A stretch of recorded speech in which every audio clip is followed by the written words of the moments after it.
नमस्कार दोस्तों, स्वरफा सीरीज में आपका स्वागत है। तो आज हम फिर आप लोग के लिए जीके जेस का धमाकेदार टेस्ट सीरीज लेकर आ गए हैं और इसमें जितने भी क्वेश्चन सेट किए गए हैं आपके एग्जाम के पॉइंट ऑफ व्यू से सभी क्वेश्चन इंपॉर्टेंट है। तो चलिए इस क्लास की शुरुआत करने से पहले बता दें, जो लोग अभी हमारे चैनल पे नए हैं आप हमारे चैनल को सब्सक्राइब कर लीजिए, घंटे का बटन को दबा दीजिए। तो चलिए इस क्लास की शुरुआत करते हैं। तो पहला क्वेश्चन है कि गुलाबी क्रांति किससे संबंधित है। तो ऑप्शन में झींगा मछली उत्पादन, खाद्यान्न उत्पादन, मांस उत्पादन, अंडा उत्पादन। तो देखिए गुलाबी क्रांति किससे संबंधित है। तो गुलाबी क्रांति जो आपको झींगा मछली उत्पादन से संबंधित है। अब सभी ऑप्शन को देख लेते हैं। तो देखिए हरित क्रांति जो है खाद्यान्न उत्पादन से संबंधित है, लाल क्रांति जो है मांस उत्पादन से संबंधित है और रजत क्रांति जो है अंडा उत्पादन से संबंधित है। अब चलिए अगला क्वेश्चन देखते हैं। अगला क्वेश्चन है कि भारत का राष्ट्रीय गान है। तो ऑप्शन में जन गण मन, वंदे मातरम, सारे जहां से अच्छा इनमें से कोई नहीं। तो देखिए भारत का जो है राष्ट्रीय गान कौन है। तो जनगण मन है और जनगण मन के रचयिता कौन है। तो रविंद्रनाथ टैगोर जी है। और आपको बता दें कि भारत के राष्ट्रीय गान को गाने में जो है 52 सेकंड का समय लगता है। उसके बाद सभी ऑप्शन को देख लेते हैं। तो देखिए भारत को जो है राष्ट्रीय गीत कौन है। तो वंदे मातरम है और वंदे मातरम के रचयिता जो है बंकिम चंद्र चटर्जी है। और वंदे मातरम को गाने में कितना सेकंड का समय लगता है। तो आपको 65 सेकंड का समय लगता है। उसके बाद देखिए सारे जहां से अच्छा के लेखक कौन है। तो मोहम्मद इकबाल है। अब चलिए अगला क्वेश्चन देखते हैं। अगला क्वेश्चन है कि शक संवत का अंतिम मास कौन है। तो ऑप्शन में चैत, फाल्गुन, आश्विन, इनमें से कोई नहीं। तो देखिए शक संवत का अंतिम मास कौन होता है। तो फाल्गुन होता है। और आपको बता दें कि शक संवत का प्रथम मास जो है चैत होता है और शक संवत की शुरुआत जो है कनिष्क के द्वारा 78 ईस्वी में किया गया था। अब चलिए अगला क्वेश्चन देखते हैं। और आप लोगों को क्लास अच्छा लगता हो तो प्लीज वीडियो को लाइक कीजिए, हमें सपोर्ट कीजिए, अपने दोस्तों में भी इस क्लास को शेयर कर दीजिए। तो अगला क्वेश्चन है कि भारतीय संसद के कितने अंग है। तो ऑप्शन में 2, 3, 4, 5।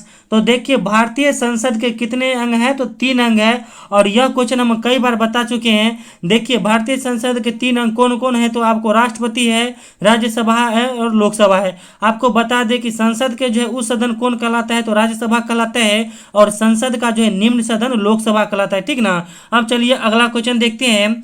अगला क्वेश्चन है कि नीति निर्देशक तत्व तो संविधान के किस भाग में है। तो ऑप्शन में भाग 1, भाग 2, भाग 3, भाग 4।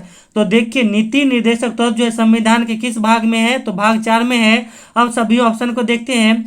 तो देखिए भाग 1 में जो है संघ एवं उसका राज्य क्षेत्र है, भाग 2 में जो है नागरिकता है और भाग 3 में जो है मौलिक अधिकार है। अब चलिए अगला क्वेश्चन देखते हैं। अगला क्वेश्चन है कि स्वामी विवेकानंद का मूल नाम था। तो ऑप्शन में नरेंद्र नाथ दत्त, मूल शंकर, दया शंकर, इनमें से कोई नहीं। तो देखिए स्वामी विवेकानंद का मूल नाम क्या था। तो नरेंद्र नाथ दत्त था। आपको बता दें कि 1893 में जो है शिकागो धर्म सम्मेलन में किसने भाग लिए थे। तो स्वामी विवेकानंद ने भाग लिए थे। उसके बाद देखिए दयानंद सरस्वती के बचपन का नाम क्या था। तो मूल शंकर था। और आर्य समाज के संस्थापक कौन है। तो दयानंद सरस्वती हैं। अब चलिए अगला क्वेश्चन देखते हैं। अगला क्वेश्चन है कि स्वदेशी आंदोलन कब हुआ था। तो ऑप्शन में 1905, 1920, 1930, 1942। तो देखिए स्वदेशी आंदोलन कब हुआ था। तो 1905 में हुआ था। यानी जब जो है बंगाल का विभाजन हुआ था उसी समय स्वदेशी आंदोलन की शुरुआत हुई थी। अब सभी ऑप्शन को देखते हैं। तो देखिए असहयोग आंदोलन कब शुरू हुआ था। तो 1920 में। दांडी यात्रा जो 1930 में शुरू हुआ था और भारत छोड़ो आंदोलन जो है 1942 में शुरू हुआ था। अब चलिए अगला क्वेश्चन देखते हैं। अगला क्वेश्चन है कि सोन नदी का उद्गम स्थल कहाँ है। तो ऑप्शन में गंगोत्री ग्लेशियर, महाबलेश्वर, अमरकंटक, इनमें से कोई नहीं। तो देखिए सोन नदी का उद्गम स्थल कहाँ है। तो अमरकंटक है। अब सभी ऑप्शन को देख लेते हैं। तो देखिए गंगा नदी का उद्गम स्थल जो है गंगोत्री ग्लेशियर है और कृष्णा नदी का जो है आपको उद्गम स्थल महाबलेश्वर है, ठीक ना। अब चलिए अगला क्वेश्चन देखते हैं। अगला क्वेश्चन है कि तपेदिक में कौन अंग प्रभावित होता है। तो ऑप्शन में फेफड़ा, तंत्रिका तंत्र, संपूर्ण शरीर, इनमें से कोई नहीं। तो देखिए तपेदिक में कौन अंग प्रभावित होता है। तो तपेदिक में जो है फेफड़ा प्रभावित होता है। यानी जितने भी खांसने संबंधित बीमारी है, चाहे तपेदिक यानी टीबी हो गया, दम्मा हो गया, निमोनिया हो गया, इस सब में आपको फेफड़ा प्रभावित होता है। उसके बाद देखिए पोलियो में जो है तंत्रिका तंत्र प्रभावित होता है। चेचक में जो है संपूर्ण शरीर प्रभावित होता है। अब चलिए अगला क्वेश्चन देखते हैं। अगला क्वेश्चन है कि इस्लाम धर्म का पवित्र ग्रंथ कौन है। तो ऑप्शन में रामायण, महाभारत, त्रिपिटक, कुरान। तो देखिए इस्लाम धर्म का जो है पवित्र ग्रंथ कौन है। तो कुरान है। अब सभी ऑप्शन को देख लेते हैं। तो देखिए रामायण के लेखक कौन है। तो महर्षि वाल्मीकि है। महाभारत के लेखक जो है महर्षि वेद व्यास जी हैं। उसके बाद देखिए त्रिपिटक जो है बौद्ध धर्म का पवित्र ग्रंथ है। और हम आप लोग को आज बता दें कि हम जो आप लोग को नोट्स प्रोवाइड कर रहे हैं 99 रुपया में, आज हम आप लोग को जो है नोट्स का पूरा 50% रेट कम करने वाले हैं।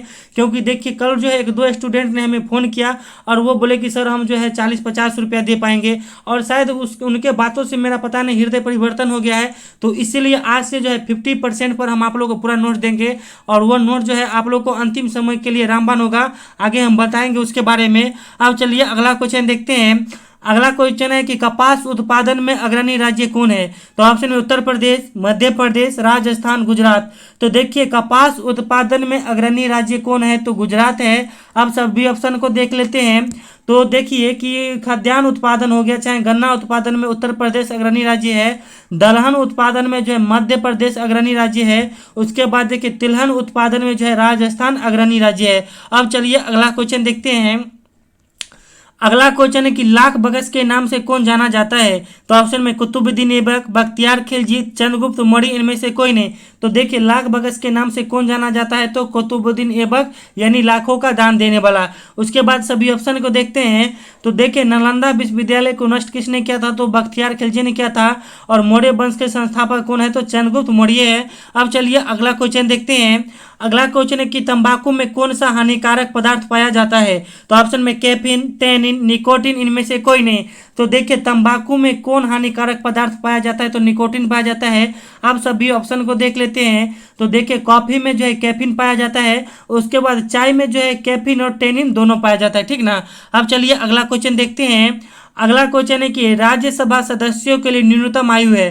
तो ऑप्शन में 25 वर्ष, 30 वर्ष, 35 वर्ष, 50 वर्ष। तो देखिए राज्यसभा सदस्यों के लिए न्यूनतम आयु कितनी होती है? तो 25 वर्ष होती है। अब सभी ऑप्शन को देख लेते हैं। तो देखिए लोकसभा सदस्य के लिए न्यूनतम आयु जो है 25 वर्ष है। और आपको बता दें कि राज्यपाल या राष्ट्रपति बनने के लिए न्यूनतम आयु जो है 35 वर्ष होती है। अब चलिए अगला क्वेश्चन देखते हैं। अगला क्वेश्चन है कि पृथ्वी का सबसे कठोरतम पदार्थ कौन है? तो ऑप्शन में हीरा, प्लेटिनम, सोना, इनमें से कोई नहीं। तो देखिए पृथ्वी का सबसे कठोरतम पदार्थ हीरा है। और पृथ्वी का सबसे कठोरतम धातु कौन है? तो प्लेटिनम है।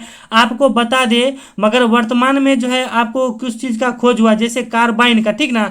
तो वैज्ञानिकों ने कार्बाइन का खोज किया है और इसके बारे में बताया गया है कि यह जो है हीरा से भी 3 गुना कठोर होगा, मगर इसे अभी तक मान्यता नहीं मिला है, ठीक ना। अब चलिए अगला क्वेश्चन देखते हैं।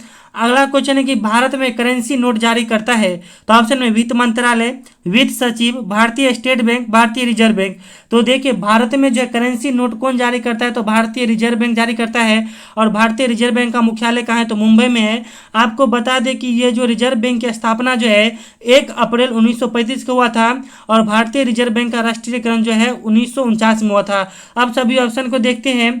तो देखिए जितने भी 1 रुपया वाला नोट है उसका जो है जारीकर्ता कौन है? तो वित्त मंत्रालय है। मगर उस नोट पर जो है किसका हस्ताक्षर रहता है? तो वित्त सचिव का रहता है। उसके बाद देखिए भारतीय स्टेट बैंक का स्थापना कब हुआ था? तो 1 जुलाई 1955 को हुआ था। अब चलिए आगे बढ़ने से पहले बता दें कि हम आप लोग को जो है बिहार बीएड का स्पेशल नोट्स प्रोवाइड कर रहे हैं। यह मेरा नंबर है 7050387142। यह मेरा व्हाट्सएप नंबर है और फ़ोन पे गूगल पे भी नंबर है। आप जो है मात्र इस नंबर पे मात्र 49 यानी 49 रुपया पेमेंट करके आप सभी नोट्स ले सकते हैं। क्योंकि इससे पहले हम 99 रुपया यानी 99 रुपया ले रहे थे। क्योंकि देखिए कुछ बच्चे अभी ऐसे भी हैं जो आपको 99 रुपया देने में असमर्थ है, क्योंकि बहुत सारा कॉल आता है कि सर हमको 50 रुपया में दे दीजिए। इसीलिए जो है हम 49 रुपया रेट रखे हैं। तो आप सभी बच्चे लीजिए और अपनी तैयारी को बेहतर बनाइए। अगर आप मेरे साथ जुड़ जाते हैं तो शायद एग्जाम के समय में अगर कुछ अभी ऐसा होता है, ठीक है, तो आपको बेनिफिट मिल सकता है जब आप हमारे साथ जुड़े रहेंगे तब। तो अब चलिए अगला क्वेश्चन देखते हैं। अगला क्वेश्चन है कि शरीर की सबसे बड़ी हड्डी कौन है? तो ऑप्शन में मध्य कान की हड्डी, जांघ की हड्डी, पैर की हड्डी, इनमें से कोई नहीं। तो देखिए शरीर की सबसे बड़ी हड्डी कौन होता है? तो जांघ की हड्डी, जिसे आप फीमर की हड्डी कहते हैं। और शरीर की सबसे छोटी हड्डी है जो है आपको मध्य कान की हड्डी होती है। अब चलिए अगला क्वेश्चन देखते हैं। अगला क्वेश्चन है कि सेरीकल्चर किससे संबंधित है? तो ऑप्शन में रेशम उत्पादन, फूलों का उत्पादन, मत्स्य पालन, मधुमक्खी पालन।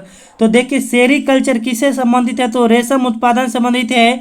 और फ्लोरिकल्चर जो है फूलों के उत्पादन से संबंधित है। और पीसीकल्चर मत्स्य पालन से संबंधित है। और एपीकल्चर जो है मधुमक्खी पालन से संबंधित है। अब चलिए अगला क्वेश्चन देखते हैं। अगला क्वेश्चन है कि हॉकी में कितने खिलाड़ी होते हैं? तो ऑप्शन में 7, 9, 11, 15। तो देखिए हॉकी में कितने खिलाड़ी होते हैं, तो हॉकी में जो है 11 खिलाड़ी होते हैं। आप सभी ऑप्शन को देख लेते हैं। तो देखिए आपको बता दें कि 7 किस्में होते हैं, तो कबड्डी हो गया और वाटर पोलो हो गया। उसके बाद देखिए 9 खिलाड़ी जो है बेसबॉल और खो खो में होता है। उसके बाद देखिए रग्बी फुटबॉल में जो है 15 खिलाड़ी होते हैं। अब चलिए अगला क्वेश्चन देखते हैं। अगला क्वेश्चन है कि भारत के प्रथम महिला राज्यपाल कौन है, तो ऑप्शन में सरोजनी नायडू, मीरा साहिब फातिमा बीबी, कल्पना चावला, मदर टेरेसा। तो देखिए भारत के प्रथम महिला राज्यपाल कौन है, तो सरोजनी नायडू है। और सुप्रीम कोर्ट की प्रथम महिला न्यायाधीश जो है मीरा साहिब फातिमा बीबी है। और अंतरिक्ष में जाने वाली प्रथम भारतीय महिला जो है कल्पना चावला है, मगर यह भारतीय मुल्क की नहीं बल्कि जो है अमेरिका मुल्क की है।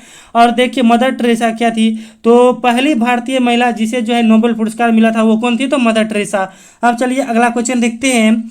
अगला क्वेश्चन है कि पंचतंत्र के लेखक कौन है, तो ऑप्शन में विष्णु शर्मा, विशाखा दत्त, कलहन, तुलसीदास। तो देखिए पंचतंत्र के लेखक कौन है, तो विष्णु शर्मा है। अब सभी ऑप्शन को देख लेते हैं। तो देखिए मुद्रा राक्षस के लेखक विशाखा दत्त हैं, राज तरंगिणी के लेखक कलहन है, और आपको बता दें कि रामचरितमानस के लेखक जो है तुलसीदास है। अब चलिए अगला क्वेश्चन देखते हैं।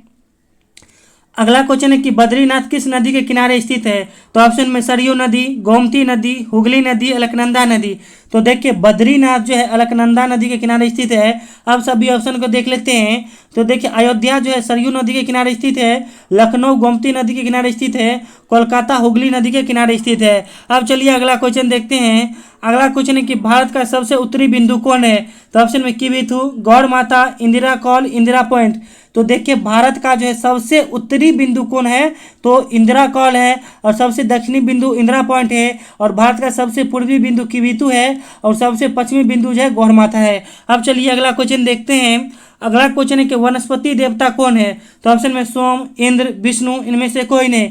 तो देखिए वनस्पति देवता इनमें कौन है, तो सोम है। अब सभी ऑप्शन को देख लेते हैं। तो देखिए वर्षा वाले देवता कौन है, तो इंद्र है। उसके बाद देखिए जग के पालनहार कौन है, तो विष्णु भगवान है, ठीक ना। अब चलिए अगला क्वेश्चन देखते हैं। अगला क्वेश्चन है कि हाइड्रोजन बम किस सिद्धांत पर कार्य करता है, तो ऑप्शन में नाभिकीय संलयन, नाभिकीय विखंडन, उपयुक्त दोनों, इनमें से कोई नहीं। तो देखिए हाइड्रोजन बम जो है आपको नाभिकीय संलयन पर कार्य करता है। और परमाणु बम जो है नाभिकीय विखंडन पर कार्य करता है। सूर्य से जो है प्रकाश जो इतना उत्पन्न होता है वह नाभिकीय संलयन के कारण ही उत्पन्न होता है। अब चलिए अगला क्वेश्चन देखते हैं। अगला क्वेश्चन है कि निम्न में कौन दूध के घनत्व से संबंधित है, तो ऑप्शन में लैक्टोमीटर, सिस्मोग्राफ, बैरोमीटर, हाइग्रोमीटर। तो देखिए निम्न में कौन दूध के घनत्व से संबंधित है, तो लैक्टोमीटर, क्योंकि देखिए लैक्टोमीटर से जो है दूध का घनत्व मापा जाता है। उसके बाद देखिए सिस्मोग्राफ से भूकंप की आता मापा जाता है। उसके बाद भूकंप की जो है आता। उसके बाद देखिए बैरोमीटर से जो है वायुमंडलीय दाब, और हाइग्रोमीटर से जो है वायुमंडलीय आर्द्रता मापा जाता है। अब चलिए अगला क्वेश्चन देखते हैं। अगला क्वेश्चन है कि पेनिसिलिन की खोज किसने की थी, तो ऑप्शन में एडवर्ड जेनर, लिवन-हॉग, अलेक्जेंडर फ्लेमिंग, इनमें से कोई नहीं। तो देखिए पेनिसिलिन की खोज जो है किसने किया था, तो अलेक्जेंडर फ्लेमिंग ने किया था। अब सभी ऑप्शन को देख लेते हैं। तो देखिए चेचक के टीका का खोज जो है एडवर्ड जेनर ने किया था। और जीवाणु की खोज जो है लिवन-हॉग ने किया था। अब चलिए अगला क्वेश्चन देखते हैं। अगला क्वेश्चन है कि भारत में सर्वाधिक वर्षा किस मानसून से होती है, तो ऑप्शन में उत्तर पूर्वी मानसून, दक्षिण पश्चिम मानसून, उपयुक्त दोनों, इनमें से कोई नहीं। तो देखिए भारत में जो है सर्वाधिक वर्षा जो है किस मानसून से होती है, तो दक्षिण पश्चिम मानसून से होती है। उसके बाद देखिए तमिलनाडु में जो है ठंडा के समय में जो बारिश आपको वर्षा या बारिश जो कहते हैं, यह जो है उत्तर पूर्वी मानसून के कारण होता है। अब चलिए अगला क्वेश्चन देखते हैं। अगला क्वेश्चन है कि HIV द्वारा होने वाला रोग है, तो ऑप्शन में क्षय रोग, चेचक, एड्स, इनमें से कोई नहीं। तो देखिए HIV द्वारा होने वाला रोग कौन है, तो इसमें से एड्स है। और एड्स किसके कारण होता है, तो वायरस यानी विषाणु के कारण होता है। आप सभी ऑप्शन को देखते हैं। तो देखिए क्षय रोग जो है जीवाणु के कारण होता है, और चेचक जो है वायरस यानी विषाणु के कारण होता है। अब चलिए अगला क्वेश्चन देखते हैं। अगला क्वेश्चन है कि सुंदरवन राष्ट्रीय उद्यान किस राज्य में है, तो ऑप्शन में उत्तर प्रदेश, आसाम, जम्मू कश्मीर, पश्चिम बंगाल। तो देखिए सुंदरवन राष्ट्रीय उद्यान जो है पश्चिम बंगाल में स्थित है। और यह जो है रॉयल बंगाल टाइगर के लिए प्रसिद्ध है। अब चलिए सभी ऑप्शन को देख लेते हैं। तो देखिए दुधवा जो है नेशनल पार्क उत्तर प्रदेश में स्थित है। काजीरंगा नेशनल पार्क असम में है। और दाचीग्राम और किश्तवाड़ नेशनल पार्क कहाँ है, तो जम्मू कश्मीर में है। अब चलिए अगला क्वेश्चन देखते हैं। अगला क्वेश्चन है कि पहिए का आविष्कार किस काल में हुआ है? तो ऑप्शन में पुरापाषाण काल, नवपाषाण काल, उपयुक्त दोनों में इनमें से कोई नहीं। तो देखिए पहिए का आविष्कार जो है किस काल में हुआ है? तो पहिए का आविष्कार जो है नवपाषाण काल में हुआ है और आग का आविष्कार जो है पुरापाषाण काल में हुआ था। अब चलिए अगला क्वेश्चन देखते हैं।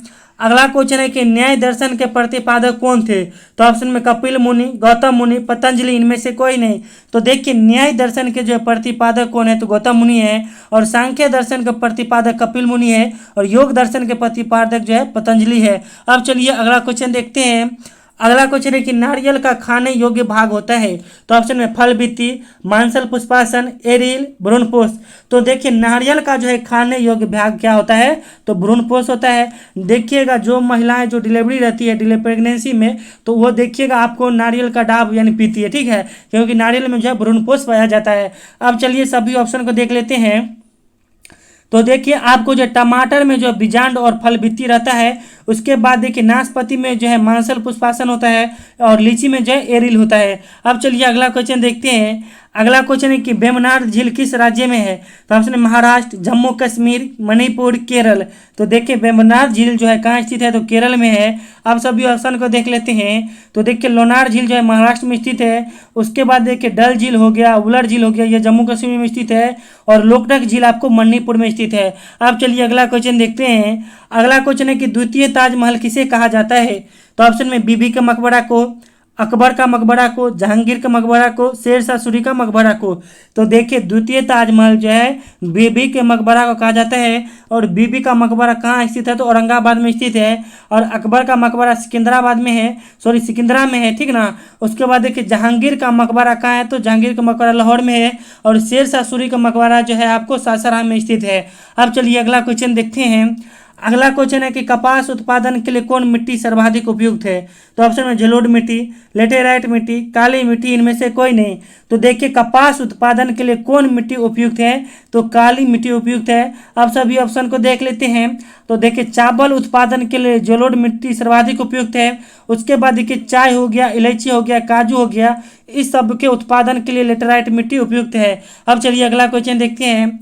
अगला क्वेश्चन है कि राष्ट्रीय विज्ञान दिवस कब मनाया जाता है? तो ऑप्शन में 25 जनवरी, 30 जनवरी, 28 फरवरी, इनमें से कोई नहीं। तो देखिए राष्ट्रीय विज्ञान दिवस जो है 28 फरवरी को मनाया जाता है। अब सभी ऑप्शन को देख लेते हैं। तो देखिए 25 जनवरी को जो है राष्ट्रीय मतदाता दिवस मनाया जाता है और 30 जनवरी को जो है राष्ट्रीय शहीद दिवस मनाया जाता है। अब चलिए अगला क्वेश्चन देखते हैं। अगला क्वेश्चन है कि नवरोज त्यौहार किससे संबंधित है?